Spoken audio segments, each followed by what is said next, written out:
Welcome to the Foster Friendly Podcast, where we come together to make a difference in the lives of children in foster care and the families who care for them. Foster Friendly communities are part of a nationwide movement by America's Kids Belong that helps people from all walks of life take action and help kids and families thrive. You'll hear from former foster youth, foster and adoptive parents, social workers, faith and business leaders, and other experts on how to engage in meaningful ways. Our hosts Brian, Travis, and Courtney explore inspiring stories of everyday people making a difference in foster care where they live and work. All right, welcome to the Foster Friendly Podcast. I'm your host, Brian Mavis, and I have two unique special guests with me today. They're the colleagues that I work with the most. It's Nanette and Phil. And Nanette and Phil, why don't you each just introduce yourselves a bit so our audience knows who you are. Nanette, you go first. You go first. I'm Nanette Kirsch. I lead communications and marketing for America's Kids Belong, and I've been here for about 3 years. I'm also a mom to 4 kids, 2 of whom are adopted, and a grandma to 1. Oh, yes. Little you get a rush guy. Good old Rush. Good guy. Good job. Phil. Yeah, my name's Phil. I'm Executive Director of Operations here for AKB. Been here a couple years, and family of 4 as well, 1 adopted. I don't know. That's in a nutshell. That's me. There's lots of lots of fun journeys the old parenting journey takes, but at the end of the day, that was a good description of the nut in the nutshell. All right. Exactly. Okay. So this podcast, usually we have guests from outside the organization, and where we explore stories and strategies and solutions about how to make a huge impact and outcomes on kids in foster care. But today we're going to do a little bit of a deep dive. And I don't know if deep dive is the right word, but we are trying to clearly explain who AKB is, what we do, why we do it, and how we do it. And so that's why Phil and Nanette are with me today. And one of the clearest ways we have discovered in explaining who we are, because AKB does a lot, and it's not an easy thing to explain. But one of the clearest ways we've done it is with the numbers 1, 2, 3. We talk about having one mission, solving 2 problems with 3 solutions. And then when I feel more descriptive, and I like to call it one meaningful mission with 2 profound problems and 3 signature solutions. And so we're going to start with our one mission. And our mission can be described in a sentence that we exist to dramatically improve the experiences and outcomes of kids and families in foster care. But the simplest way we can do it is with one word. And Nanette, I'm going to hand that over to you. What is that one word, and unpack why this one word is so important? The word is family, and it's part of what I think motivates and ties us all to this mission so closely, is that we're all here because we firmly believe that the greatest way to impact the life of a child in foster care is the stability of a family, whether that's working toward reunification with a bio family, making sure that a child has temporary support through a safe and supportive foster family, or in some cases, helping them get matched with an adoptive family when reunification is no longer a problem. But of all the things that you can do to give that child stability, to help them achieve their best outcomes as they grow, we think family is the truest and most valuable thing, just like it is for most of us. Yeah, and in fact, this really is kind of family explains also not the key solution in a sense, but the why behind why we do what we do, and that why is another key word. The word is half. That there are half as many families that are ready to step up and care for the number of kids that are in care. And the other half is that half families quit when they do step up within the first year. And that decline continues by half about each year, so that by the time you're about 6 years out, if you've recruited 100 families, 6 years later, only about 5 are left. And so, again, that is huge.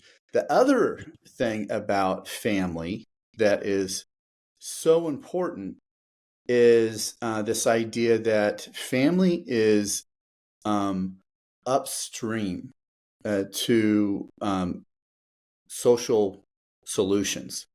And so, for example, kids in foster care who age out disconnected from family are far higher at risk of other social wounds like homelessness and trafficking and addiction and suicidality and poverty, all those kinds of things. But if they have a family that they're intact with, then their outcomes are far better. So thank goodness for organizations and ministries that solve or serve those social issues. But wouldn't it be better if kids had a family instead, so that they wouldn't need those programs further down the road? So again, family is key, and it's everything we do is to move towards serving and supporting these families. So that's number one. Our one mission is family. The number two is the two problems. And those problems are recruitment of families and retention of families. And I'm going to set this up by a little bit of a story, and then we'll unpack those a little bit more. But really kind of the foundation story, the origin story, and my own conversion story to this issue happened in 2007. And I was on staff at a church, and I had a woman call me from child welfare in the county that I was working in here in Colorado.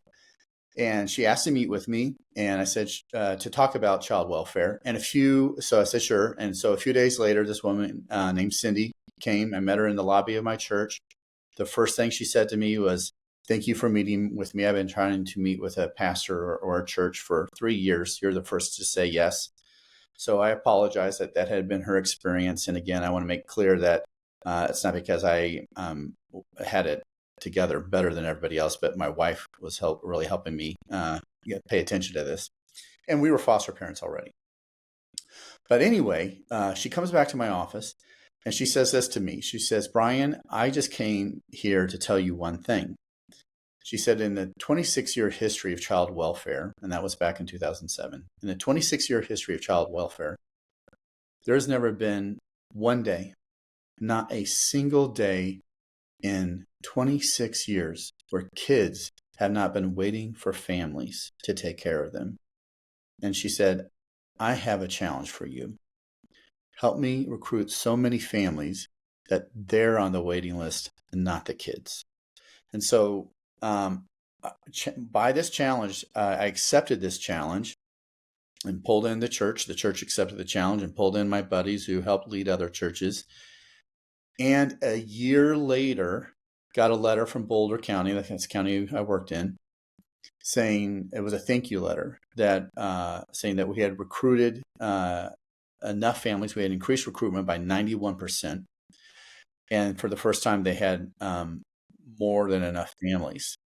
And so it was a recruitment success. And again, we had about half as many families as we needed. We ended up fulfilling that, and we celebrated it. But a couple years later, the problem came back, and we discovered we had not just a recruitment problem, but a retention problem. Families were quitting. And so that really framed up the two persistent, profound problems that we face and that we are trying to solve. So Phil or Nanette, and either one of you, feel free to now take that recruitment and retention problem and just share some of your own thoughts about that problem. Yeah, I think just, even as you were, sharing that story, and I've heard you share that story before, so obviously I kind of knew both kind of the massive win and then also the challenge of retaining over time. And for me, that's probably one of the big, not only just things that stand out in the work that we do, but particularly the why we do it is there's a long game to this, and there's some massive wins in life. I mean, there's an incredible opportunity here in terms of when you are a foster parent and when you are helping kids in need and that. But it is a long game. It takes a huge effort on a lot of people's parts to keep people in this. And I love the phrase you use, fostering longer and stronger. And so I think, again, that story just highlights that in such a significant way. But I think, again, it just speaks to the why this matters so much is because it's a long game that we're in, and we've got to build an approach and a system here that allows us to respond to both the immediate need as well as the long-term success of what we do. Great. Hey, Nanette, tell me, I mean, from your point of view, like why is there a recruitment problem? I think it's interesting as we've worked on recruiting and engaging with people who are considering it. A couple things came to mind when I was listening to Phil. I think one is if it's an issue you care about, it's one of the only issues that you bring into your home, right? You usually go out and serve and do a thing for someone who's homeless or someone who needs food. You're going out. In this case, you're being asked to invite someone into your home, and that's a big ask. And I think the three questions we hear people ask the most often when they feel called to it, they're open to it is, what does it take? There's so many things people worry about, like, can I have a pet? Do I have to have a dedicated room? Like, what are the actual physical requirements for me to say yes to that? What about my kids? A lot of people have biological children. They have some legitimate and some not fair assessments of what having a child from the foster care system might look like for their children. And so they need to break that down and understand those practical considerations as well as just the effect of having another kid in the household, right? That families are busy and that's another set of hands. And then the busyness factor is a thing. I work, I've already got 3 kids. How can I balance all that knowing that I've got visitations and appointments and things that go along with that? So part of what we try to do when we engage with people who are open to it is start to demystify those and break them down. And I think the most persuasive one is around families and the time that we've interacted with current foster families, talking to people who are prospective. The biological kids are the most compelling reason for a yes. That it's the kids who are going back to the parents saying, can we do this again? It's the kids whose hearts grow, who grow in compassion and who really have a significant impact on the lives of the children that they have an opportunity to be siblings with for a period of time. Oh man, that is so good. First of all, Nanette, that you said if like so many social issues, if you care about that issue, the solution is usually almost exclusively outside your home, and the solution comes to your home. Man, that is a clear distinction of why recruiting can be tough, and man. And about the kids, your own kids, that's my story too. Julie and I, we would foster our child. Then after that child was either moved, our goal was always reunification, and somehow, luckily, of the 8 kids that we fostered, and most of them were fairly long foster placements, they were reunified with some family member. And Julie and I would say, we need a break. And it was our girls who were in elementary school that would always be the first before Julie and I would of saying, can we stop taking a break? Can we start again? So yeah, it's amazing. What comes to mind too under the recruitment issue, and this was kind of this conviction that we had back when we started recruiting in Boulder County was that this conviction was that it's not that people don't care, they're just unaware. They don't know that they've heard of foster care, but they don't know that there's a need. If there is a need, they imagine it's in some other city, And it's like, no, probably. I mean, there's a likelihood, a 99% chance that in your town, there is a need for more families. So that was conviction number one, that people would care, they just didn't know. And the second conviction was that the best spokespeople, the best advocates for these kids were the kids themselves. But the kids had been kind of hidden, and all we knew were stats and numbers and facts, and we didn't know stories and names and faces. And so to get to the place where we could like, hey, can we actually show these kids? And again, we'll get into the solutions. But it was this just conviction that, hey, it's the best spokespeople, the best advocates for these kids might not be a politician, might not be a caseworker, might not be a pastor. And so what if we pulled away the veil of numbers and showed who these kids were? Am I missing anything, Phil? Do you think besides what Nanette and I have said about not unawareness and having it shrouded in numbers and having the solution be your own home? Anything else come to mind when it comes to recruitment?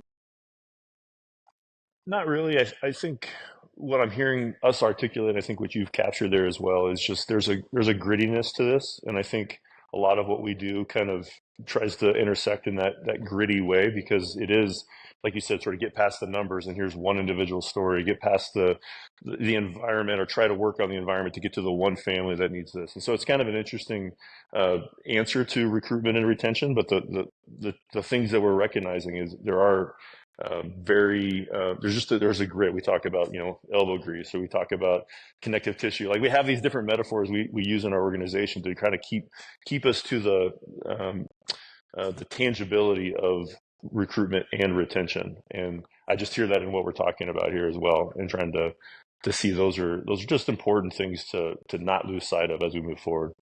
No, that's a great summary, and it actually reminds me of another word you've used among the three of us at times. This and it's, can be a buzzword in certain communities, incarnational.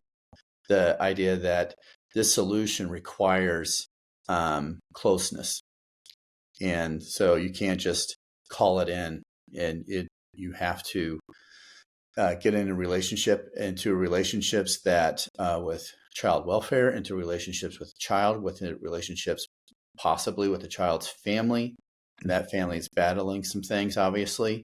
And so it takes grit for sure, big time.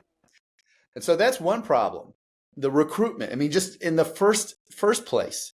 And then you get people to say yes, and then they quit. And so again, the kind of stats behind that is, in general, that people who step up and open not just their hearts but their homes to these kids to foster, within a year, half of them quit. And the next year, about another half quit. And the next year, other half quit. So again, you go from 100 families today, you have 50 next year, 25 the year after that, you're down to about 12, and then 7 and 5. And so it whittles down really quick, unless there's a solution to that. But before we talk about a solution, let's unpack a little bit more about why families quit. I mean, what's so tough about this? Why is there such a high attrition rate? Who wants to take a swing at that first? Phil's actually done it, so I think you can pick up. There's kind of probably, again, like I said, there's so many individual stories. It's hard to back that up and say, well, here's the general themes as to why people quit, because I get it. If you're listening to this and wherever you're at in that journey, it could be hard to pinpoint the exact reasons of the tension. But I do think I mean, we talk about this a lot. Like support is a massive part of that, right? You feel isolated and alone. It's a very unique situation. I love your idea there of this incarnational thing you're experiencing, but the real reality of that is it's day in, day out type stuff, right? And I think it's almost impossible to conceptualize day in, day out types of struggles. So when people get into it, they realize, oh, I didn't know it was going to go this way. I thought it was going to have this kind of impact on my life, and now it has this kind of impact on my life. And without that support structure, people feel really isolated. And I think that's a big reason why retaining foster, parents is so tough, is because they realize, okay, this may not be exactly that what I signed up for, right? But I do think too the communities and communities is an ethereal term, right? But whether that's a tangible community or just the person's community plays such a huge role in that. And so sometimes that thing you described there, Brian, of people not being aware, people not knowing, it's this problem that, the government's taking care of, or our tax dollars go to sort of solve somewhere out there, versus like, no, this is not just the individual foster parent, but the people in their life. Like, you play a role. So you need to be aware, you need to be educated, you need to be trauma informed. There's all these things that can happen that can make this better across that spectrum. So I think there's a resourcing piece of that. People, they feel isolated, and they look around them and they say, nobody else here has any ability to move forward. I don't know, just anecdotally, that would be sort of a quick response to that. I'm sure there's a lot of other specific situations, but those are the kind of two that jump in my mind. Yeah. Nanette, what do you think? About, I had a friend who fostered a couple of years ago, and I think the isolation was a huge part of it. That she had 2 kids, she took on 2 more kids, and there's that stabilization period where they come in and they tend to be sick, and you can't go out as easily, partly because you have extra kids and partly because you have kids who have suffered a lot of trauma, and they're going to be unpredictable, and and I think there's a social pressure there, like Phil was saying. If you are in a community where the community says yes to foster care and the community sees the value and the importance of what you're doing, that's a whole different kind of reception than when you go to church and your children's numbers are the ones being flashed up on the screen to come and get them. Not that that's ever happened to me. I won the church lotto for weeks. My number came up every time. It was great. Yeah, it's definitely an experience where you can feel alone, isolated, overwhelmed, that what is expected of you, the lift is too heavy. It's not just the kids, it's what child welfare is saying. Now you got to go to this appointment, occupational therapy, and now they got to get caught up on dental stuff and this and this and this. And it can feel like too much for one family, and that one family can also feel misunderstood by their friends and family and neighbors. And so eventually just they think, I got to tap out. And so if those are the two, and what, again, we think are foundational, fundamental issues in this foster care system. I mean, you can, if you think of the system as a bucket and the bucket is full of holes, then you've got a problem. Mm-hmm. And so this is where we came up with 3 signature solutions that help in profound ways. So again, we think, to brag on ourselves, some of the most impactful ways and best practice ways that we can come up with in helping with recruitment and retention. So the first one, I'll kind of go in order of how they were created.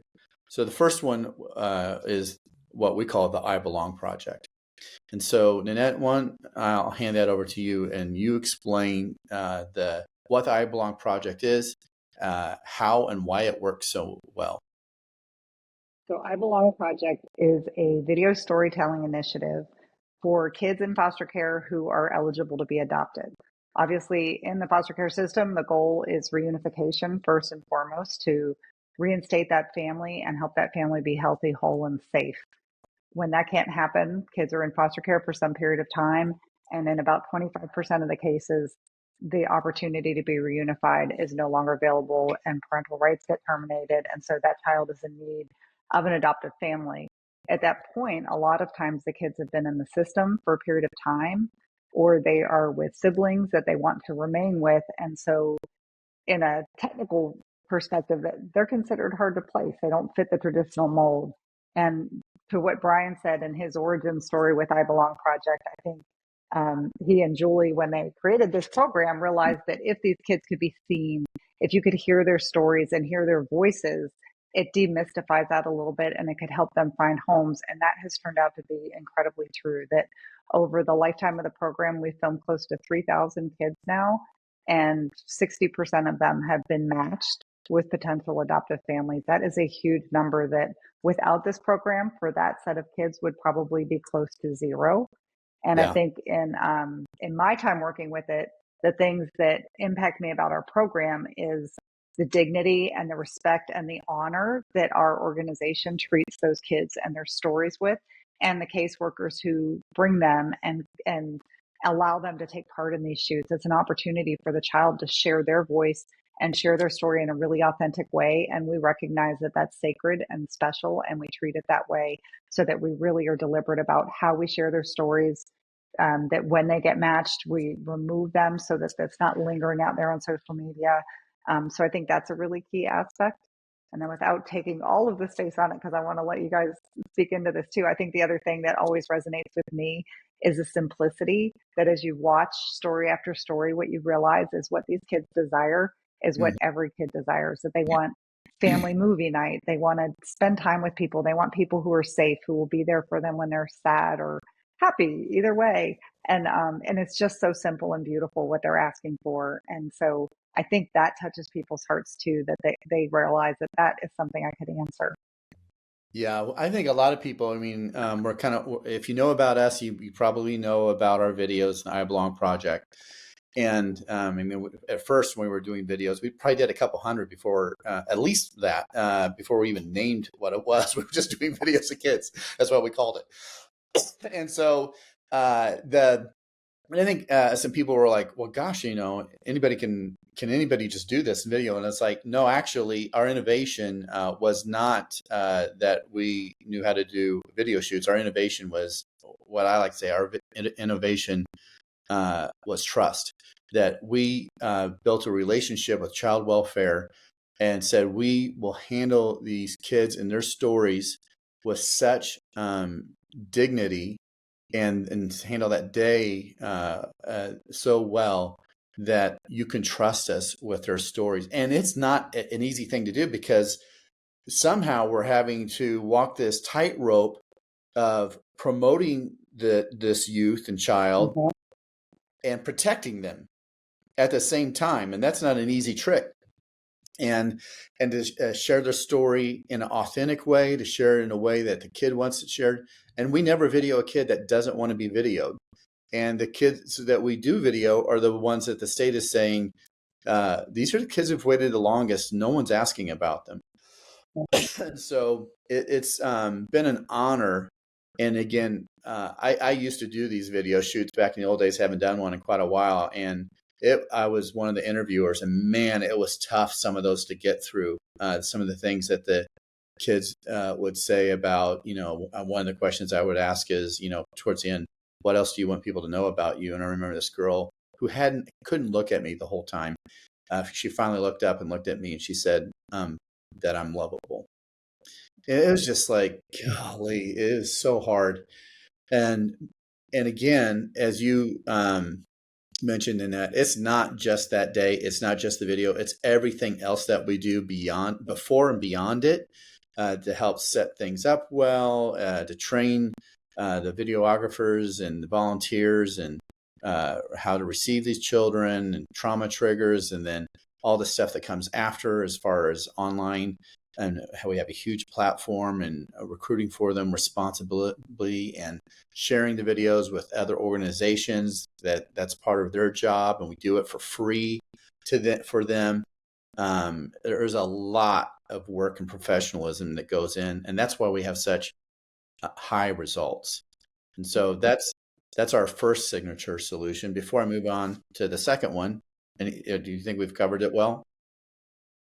I think a quick snapshot of what those days are like, because until you go to one, it's really, and I've only been to two, but I was so impacted to the ones I attended, that they're so carefully curated that we do some really amazing venues that we've had them at baseball stadiums with players engaging with the kids. We've had them at aquariums and zoos. So that child's taking a big risk. They're coming to express their heart and desire for a family. That's a hard thing to do, but we're trying to leave them with a good day of fun and good memories. And it also serves a purpose of creating B-roll, so you can kind of see that child relax and kind of be themselves. I love too that a lot of times there are gifts that are procured for the kids, some practical things like clothing, and the caseworkers. People are taking their day to drive these kids to the day. And so there's usually a reception area for them to relax and feel valued and appreciated as well, and gifts of appreciation. And then just an army of volunteers. So the days run so smoothly. People know where to go and what's expected, and the kids have meals and enjoy themselves, all in the name of helping them share their hope and desire for a family. And so it's really a remarkable thing to be part of. It is. In fact, I mean, we usually don't put this on the video, but we will ask a common question is like, describe your perfect day. And a lot of kids say today was the best day I've had in my life or in a long time. So it's meant to be a special experience. I want to say one other thing too, that as the people who are drawn to these kids, their hearts and heads have been opened and turned towards them, here's a common experience is that a child or a sibling group, you'll see their video, and several families will inquire about them. And so then a selection is made, and we don't do the selecting about which family would be the best match. And so then you have these other families who are like, well, what about us? These videos aren't just a one-on-one result. A child, a youth video can open up multiple hearts and homes. And a lot of families, including some here on staff, have seen a video, inquired about a youth. A youth went to another family, and they ended up adopting or adopting another youth or youth that we didn't video, but still needed someone. And so these videos have a huge impact beyond just that own child's own adoption. So it's moved a lot of hearts in this issue. Okay, Yeah. Well, okay, Brian, go ahead. just throw out there. I think, in terms of this podcast, literally, if there's anything you get out of this and that you do as a result of this podcast, I think going to our website and watching a couple of these videos, just from the perspective, and you say this a lot, Brian, like the kids are the actual heroes of this story, right? And so the bravery they show, the ability they have to articulate their story, and I think just to connect with that at a heart level, and just, again, as you were even talking about that, like that's what I was hearing is these kids are the heroes of the story. We get a chance to tell that story, but you get to connect with truly where they're at in life. And it's pretty remarkable just to watch them. So just to put that out there as a takeaway from this. For sure. Great call to action. And we have hundreds of videos on our site that you can look through. Okay, so that is one of our signature solutions that, again, it promotes primarily recruitment, but the way to think about these three solutions kind of isn't three separate silos. It is a bit of a three cords of a rope. They kind of overlap like a Venn diagram. And the second one, especially, its emphasis is towards retention, but it does have a recruitment impact as well. And there's a bit of a mantra: retention is recruitment. So that's the second signature solution is the it's called foster friendly. And foster friendly is not just one thing; it's a few things. And so, Phil, once you help our audience try to really understand kind of how comprehensive and impactful foster friendly is, just that easy. Just in 20 seconds. Be awesome. Exactly. I love it. Yeah. So foster friendly communities. This is it's this people-centric, it's a community-based, people-centric initiative that we have where we're trying to bring together the faith community, the business community, and local child welfare kind of civic leadership to come together and create this environment, I think, that really speaks to this idea of support and truly elevates fostering in an area. We talk a lot about the idea of at least trying to get it to the same way that we would, have a first responder or maybe the military, like that type of feel within a community, so that foster parents are seen, they're understood. Maybe the general narrative of foster parenting is something that's talked about more and understood what a community is trying to be in terms of foster friendly businesses or foster friendly faith or churches. And so it's an interesting initiative that we've launched. It's relatively new in terms of how we're talking about it now. There's a lot of backstory into those different segments. We're trying to pull those segments together, and we have an approach that we're really wanting to engage a specific threshold within these communities that we think if we can create the conditions, it truly is going to help foster parents foster longer and stronger. And to your point, I think we're finding that retention and recruitment realities are very much a part of the story out of the gate as it relates to communities and how they look at owning the foster challenges and in some cases foster crisis that they face.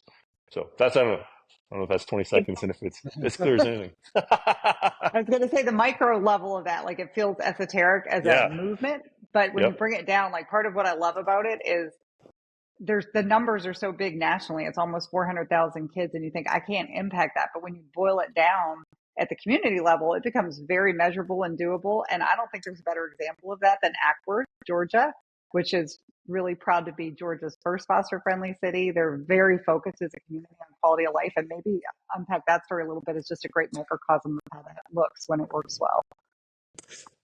Yeah, and I think again, it's this tension of everything, right? When you get into a community, you have the trajectory that you want to go after, and then as you get into it, you start looking at the specifics of what you're articulating, right? So, Ackworth, Georgia, has a unique story there where, if this question is, we're trying to create an environment, we're trying to create a community that is supporting foster parents, and we want to elevate this, and businesses are coming on board, and churches are coming on board, and the mayor is making a proclamation, and things are happening, and then you realize, where are the foster parents? We have kids that need foster parents, but where are they? And they didn't have any. So quickly it became we need a recruitment event. And this initiative of becoming a foster-friendly community was essentially, in the early days, launched with recruiting 6 or 7 new foster families. And, obviously we talk about, this massive, 600% improvement in terms of the number of foster parents that were in that community. But it was a great response where a community came around a situation and realized, we want to invite these families in specific to the needs that we have. And it starts with actually elevating the story of the need itself. And I think it's a great example of both, like you said, the esoteric concepts and then the practical reality of this community. I'm going to guess here a little bit, but let's say 20,000 people. What does it mean here? And then how do we go to Wichita? And then, well, there's 500,000 people in Wichita. And how do we go after this thing similarly, but very different, because the types of approaches we need to take here are different than there. And at the end of the day, we're trying to create a similar environment in both places. And again, elevate and support the foster parent community in these areas simultaneously. So it has a unique tension of being both nuanced to what it needs to be and sort of move at the speed of the community, but then also sort of having the bigger guidelines of how we're trying to go after it that allows these successful factors to continue to be replicated from community to community for sure. The other thing I'll throw out there that I love about this, that I think is incipient in that story as well as other stories, is the ownership that's happening, right? One of the challenges maybe too in terms of a recruitment challenge, but a lot of people, again, we say it this way, like, not everybody can become a foster parent, right? Not everybody can foster, but everybody can care. And this foster-friendly community concept gives them a pathway for caring, especially a business or especially a church, that allows them to say yes to this whole issue that we want to go after, but they don't have to just be a foster parent in order to do that. So that's kind of what we're seeing in these communities as well, is when you start nuancing and getting to the specific situations, they're how can I help? How can I help? And a lot of creative solutions start happening when businesses start saying how they can help this with just doing what they do, but tailoring what they do towards the foster parent community, or how does a church maybe help, or how does there another nonprofit that comes in, a community partner. A lot of creativity and a lot of synergy and a lot of excitement around building that community that we're hoping to see there. Yeah. So when I want to think like somebody saying, okay, I'm trying to understand foster friendly community. I live in this community. What's that mean? And I'd say, okay, we'll start high level and move down. So first of all, imagine, picture your city, and picture a city that says, if you say yes to fostering, we're going to say we got your back and thank you. And what does that mean practically? First of all, in no particular order, but that the business community, which is probably, when you think of sectors, is the largest and least active in this space. Because businesses, first of all, they're thinking about doing their business.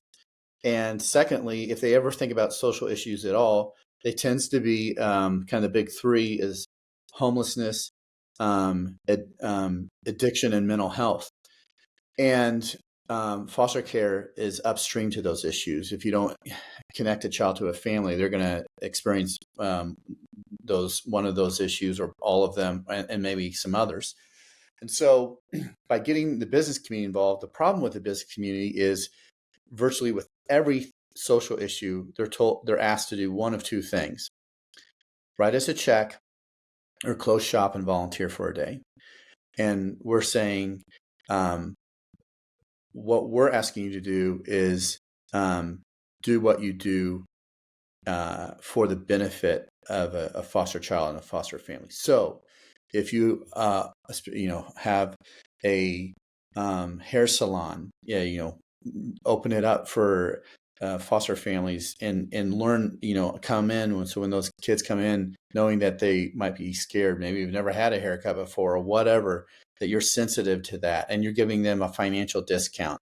That if your own kids go to a dance studio or a martial arts studio, and your kids that you brought in just have to sit in a parking lot and wait for them to be done, ask those studios to be foster friendly, and so that those kids can also participate for free, possibly.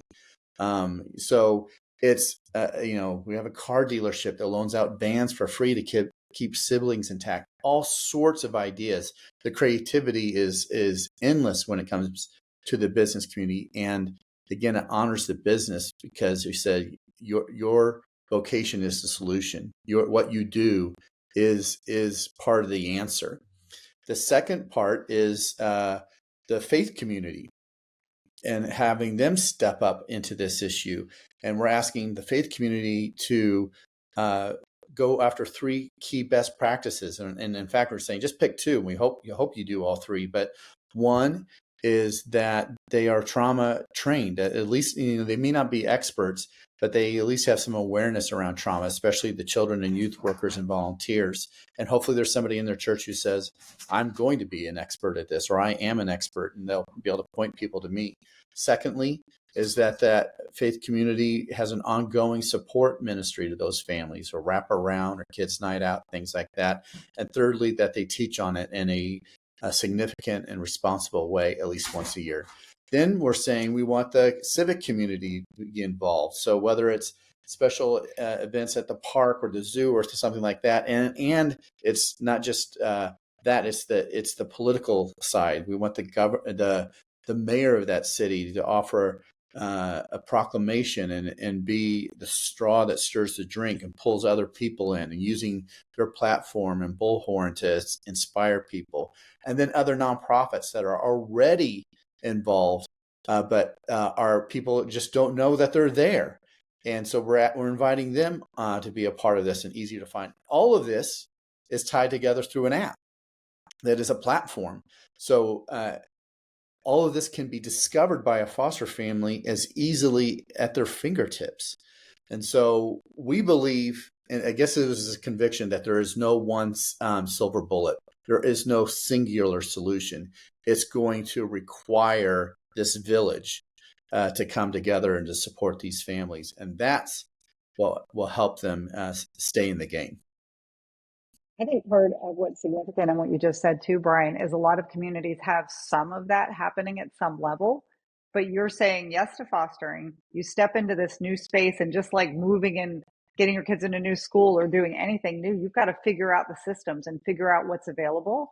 And even the caseworkers have to figure out how to share information. So if there's a new foster closet, what do? Do they send out an email once? Do they tell you when you start? There's too much to track.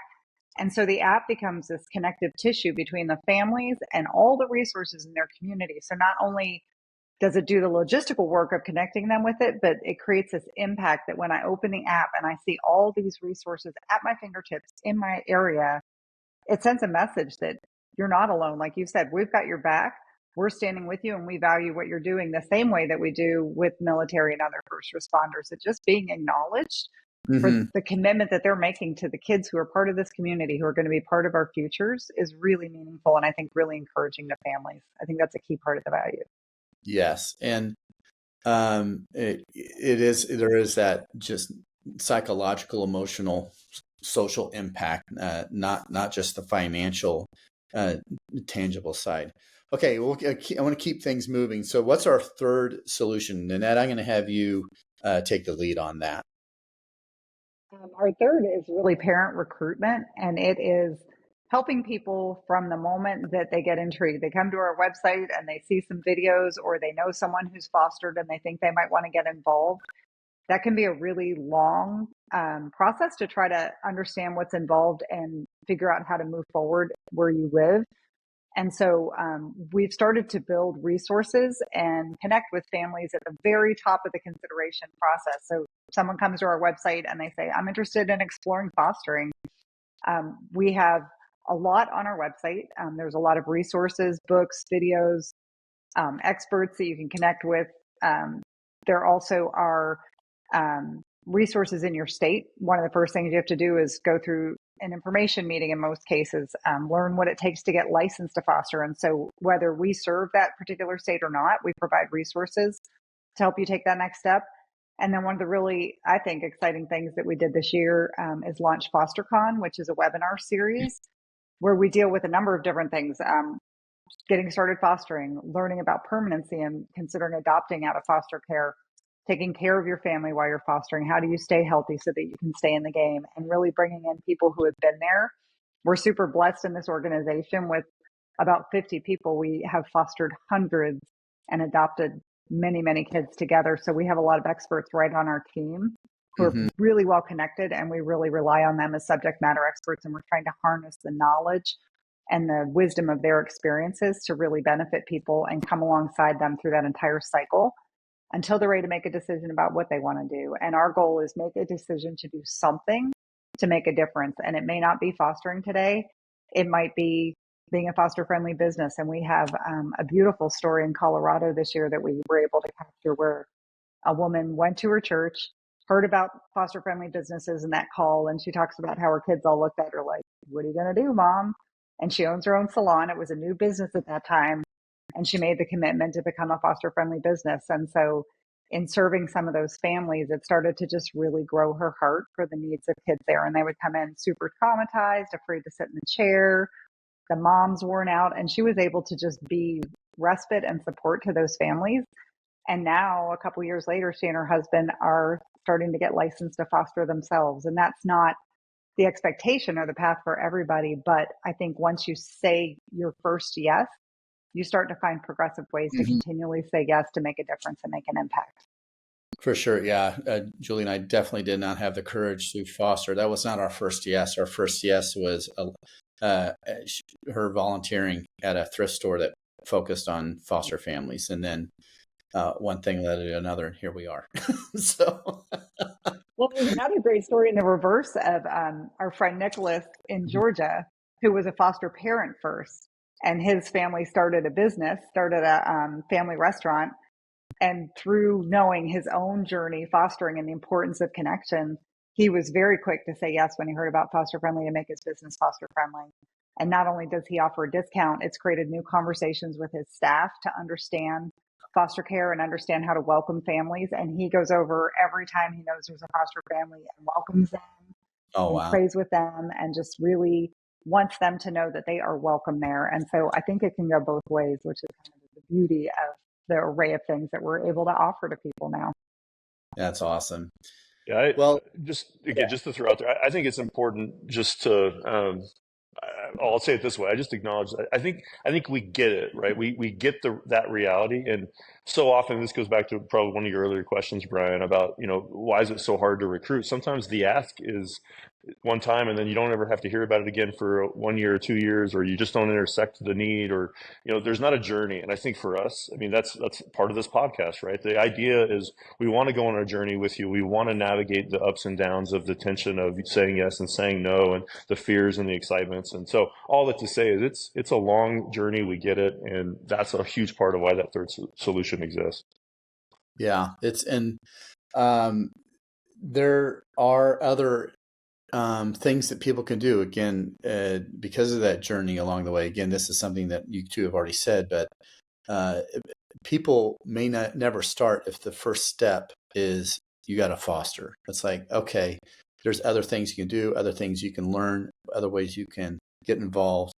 And then and as you go, there is a lot to learn. And so it's not walking alone is important. I mean, it's a lot easier to be courageous when you're with someone else to do it.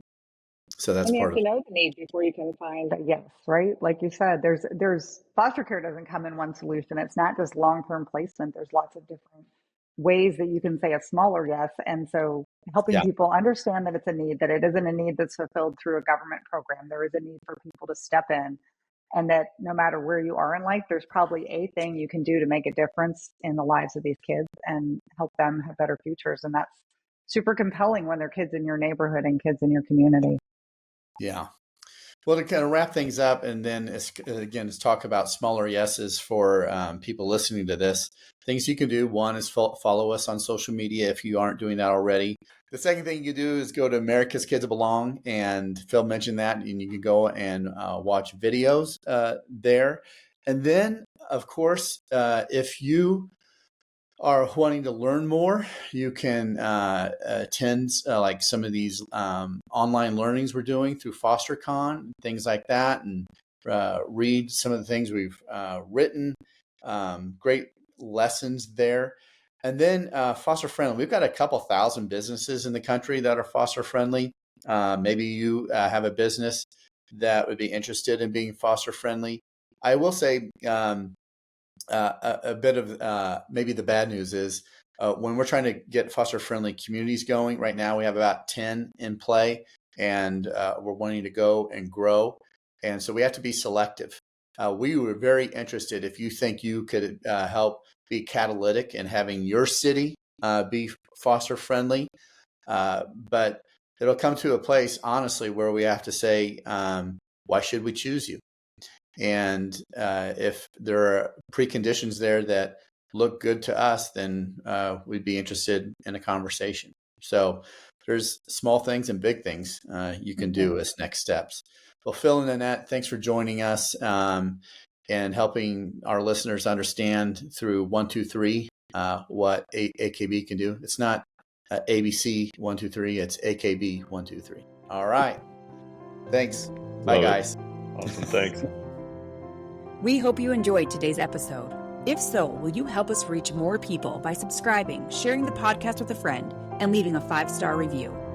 If you've been inspired by what you've heard today and want to learn more of how you can make a difference for kids in foster care and the foster families where you live, visit americaskidsbelong.org. We depend on individual donors to fund our work. We'd be grateful if you would consider joining us as a monthly donor. Visit americaskidsbelong.org to make your tax-deductible donation. Thank you. Together, we can ensure a family for every child in foster care and a foster-friendly community to ensure every foster family feels loved and supported.